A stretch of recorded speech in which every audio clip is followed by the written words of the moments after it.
अस्सलाम वालेकुम students. Pre 9 biology chapter number 3 the cell. इसमें टॉपिक है सेल मेम्ब्रेन।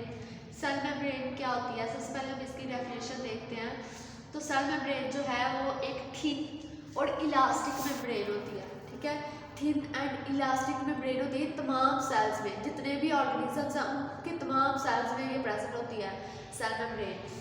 अब थिन का मतलब क्या है? थिन का मतलब है पतली सी लेयर। ठीक है, ज़्यादा थिक ना हो, थिन लेयर मीन्स पतली लेयर। और इलास्टिक का मतलब क्या होता है?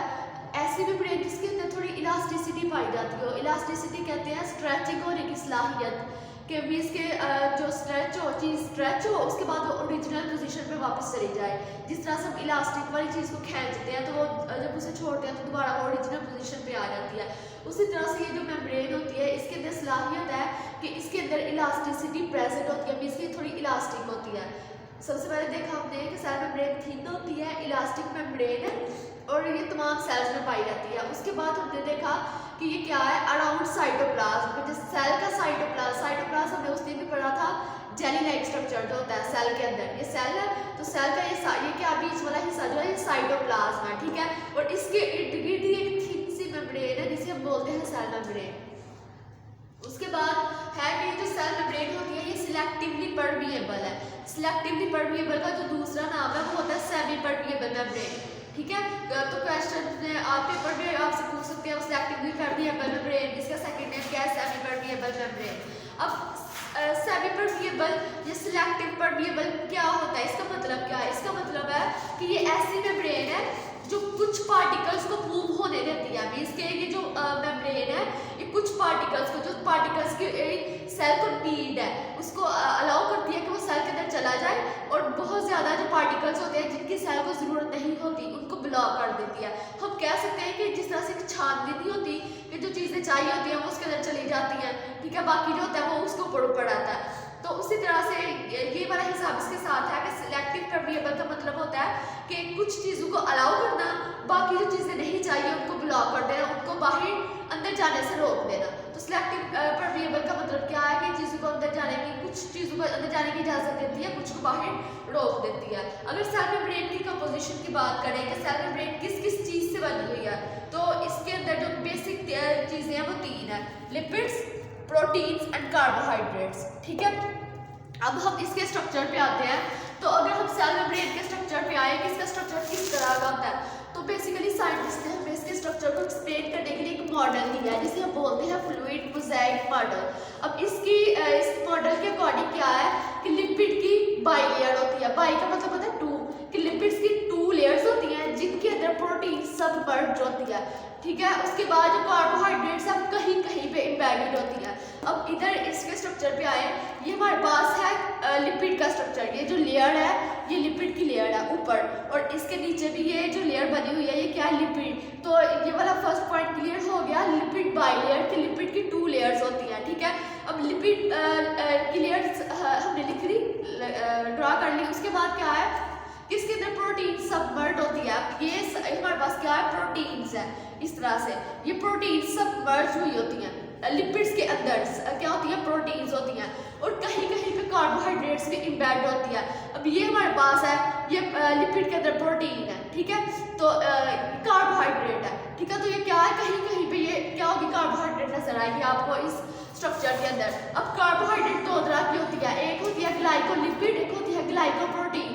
अगर तो कार्बोहाइड्रेट लिपिड्स के ऊपर है, ठीक है, ये यहाँ पे मैंने लिपिड्स के ऊपर ड्रा की हुई है कार्बोहाइड्रेट, तो इसका मतलब कि ये इसका नाम हो जाएगा ग्लाइकोलिपिड। अगर तो ये प्रोटीन के ऊपर होगी तो इसका नाम हो जाएगा ग्लाइकोप्रोटीन। ओके, उसके बाद ये हमारे पास हो गया स्ट्रक्चर को एक दफा फिर एक्सप्लेन करती हूँ कि फ्लूइड मोज़ेक मॉडल के अकॉर्डिंग जो सेल मेम्ब्रेन का स्ट्रक्चर होता है उसके अंदर लिपिड्स की 2 लेयर्स होती हैं, ऊपर भी और नीचे भी।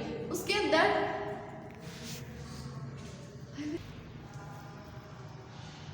अब एक दफा फिर मैं आपको स्ट्रक्चर बता दूं कि लिपिड्स की हमारे पास 2 लेयर्स हैं, ऊपर भी और नीचे भी। इसके अंदर क्या है? प्रोटीन्स सबमर्ज है, और कहीं कहीं कार्बोहाइड्रेट्स। ये 3 चीज़ों का हमने ध्यान रखना है। 3 चीज़ें होती हैं, लिपिड होता है, प्रोटीन्स होती हैं, कार्बोहाइड्रेट्स होती हैं। ठीक है, उसके बाद आपके साइड बॉक्स में है कोलेस्ट्रॉल। कोलेस्ट्रॉल भी एक किस्म का लिपिड ही है, जो लिपिड की एक फॉर्म है। ठीक है, और लिपिड्स के अंदर वाली जो हिस्सा है यहाँ पे ये प्रेजेंट होता है, ये जैसे मैंने ये ड्रा किया हुआ है, तो ये क्या है कोलेस्ट्रॉल।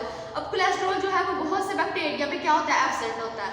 उसके बाद हम नेक्स्ट आए साइटोप्लाज्म में। सेकंड टॉपिक है हमारा साइटोप्लाज्म। साइटोप्लाज्म आपको पता है क्या है, जेली लाइक स्ट्रक्चर है, ठीक है। इसके अंदर जेली लाइक स्ट्रक्चर किस तरह से है, सेल का जेली लाइक स्ट्रक्चर है जिसके अंदर वाटर, प्रोटीन्स, एंजाइम्स और सॉल्ट्स वगैरह क्या होता है, इनका मजमूआ होता है। ये नहीं हम कह सकते कि उसके अंदर सिर्फ पानी ऐड होता है, नहीं, वाटर के साथ साथ प्रोटीन्स, एंजाइम्स, सॉल्ट्स वगैरह जो है वो ऐड होते हैं, इसलिए इसे क्या बोलते हैं, जेली लाइक स्ट्रक्चर। अब वाटर का आपको पता है, प्रोटीन्स का पता है, एंजाइम्स ऐसे सब्सटेंसेस होते हैं जो केमिकल रिएक्शंस को बूस्ट करते हैं, मींस के कोई केमिकल रिएक्शन है उसको फास्ट करते हैं। तो एंजाइम्स क्या करते हैं, केमिकल रिएक्शंस को फास्ट करने के लिए यूज होते हैं। अब साइटोप्लाज्म की ये डेफिनेशन हो गई।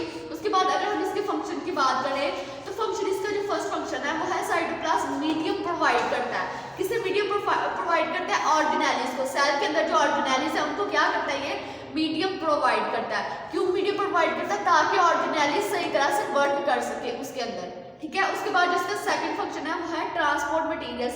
जेली लाइक स्ट्रक्चर है ना, पानी इसके अंदर मौजूद है, ठीक है। तो ये क्या करता है कि सेल के अंदर ही क्या करता है, एक जगह से दूसरी जगह मटेरियल ट्रांसपोर्ट करने में यूज होता है। जैसे हमारे पास ये फॉर एग्जाम्पल ये सेल है, ठीक है, तो इसके अंदर ही मटेरियल को एक जगह से दूसरी जगह, ठीक है, तो ट्रांसपोर्ट करने के लिए क्या होता है, ये यूज होता है। उसके बाद थर्ड इसका फंक्शन है साइट फॉर मेटाबॉलिक रिएक्शंस, कि मेटाबॉलिक रिएक्शंस परफॉर्म करने के लिए भी जो है वो साइटोप्लाज्म यूज होता है। इसके जितने भी बॉडी के अंदर मेटाबॉलिक रिएक्शंस होते हैं वो किधर होते हैं, साइटोप्लाज्म के अंदर। अब इसकी एग्जांपल है ग्लाइकोलिसिस। अब ग्लाइकोलिसिस, लाइसिस का मतलब होता है break down, glyco mean glucose, means के जो ग्लूकोज की ब्रेक डाउन है, जो आप खाना खाते हो ग्लूकोज की जो ब्रेक डाउन होती है वो भी किधर होती है, सेल के अंदर, साइटोप्लाज्म के अंदर जो है वो इसकी ये वाला फंक्शन परफॉर्म हो रहा होता है। उसके बाद फोर्थ फंक्शन पे आए तो ये क्या करता है, सेल स्टोर करता है। किसको स्टोर करता है, फूड को और वेस्ट मटेरियल को। फूड को भी स्टोर कर सकता है, वेस्ट मटेरियल को भी स्टोर कर सकता है। जब जरूरत आने पे वो क्या करता है, वेस्ट को बाहर रिमूव करवा देता है। उसके बाद है हमारा साइड बॉक्स साइटोसोल। साइटोसोल क्या होता है, साइटोसोल भी इसी नेम के साथ क्या करता है, रिलेट कर रहा है। अब साइटोप्लाज्म का की जो डेफिनेशन है वो क्या है, वाटर, प्रोटीन्स, एंजाइम्स और सॉल्ट्स के मजमूए को साइटोप्लाज्म कहते हैं। लेकिन साइटोप्लाज्म का सिर्फ वाटर कंटेनिंग पार्ट, मींस के साइटोप्लाज्म के अंदर सिर्फ वाटर कंटेनिंग जो मटेरियल होगा उसे क्या बोलते हैं, साइटोसोल। और इसके अंदर वो ऑर्गेनेलिज होती हैं जो मेम्ब्रेन बाउंड नहीं होती, ठीक है। एक होता है ना ऑर्गेनेलिज, उनके इर्द गिर्द मेम्ब्रेन होती है, तो ऐसी ऑर्गेनेलिज जिनके इर्द गिर्द मेम्ब्रेन नहीं होती, मींस के वो नॉन मेम्ब्रेन बाउंडेड होती हैं, तो ऐसी ऑर्गेनेलिज किधर होती हैं, साइटोसोल में होती है। इसकी एग्जांपल है राइबोसोम। राइबोसोम बेसिकली एक ग्रेन की तरह का होता है, ठीक है, इसके इर्द गिर्द कोई लेयर नहीं होती, ये खुद ही एक ग्रेन है, इसके इर्द गिर्द कोई लेयर नहीं होती। तो ये राइबोसोम का फंक्शन जो है वो प्रोटीन सिंथेसिस में यूज होता है। राइबोसोम्स क्या करती है, प्रोटीन बनाती है, तो ये किधर प्रेजेंट होती है, साइटोसोल के अंदर।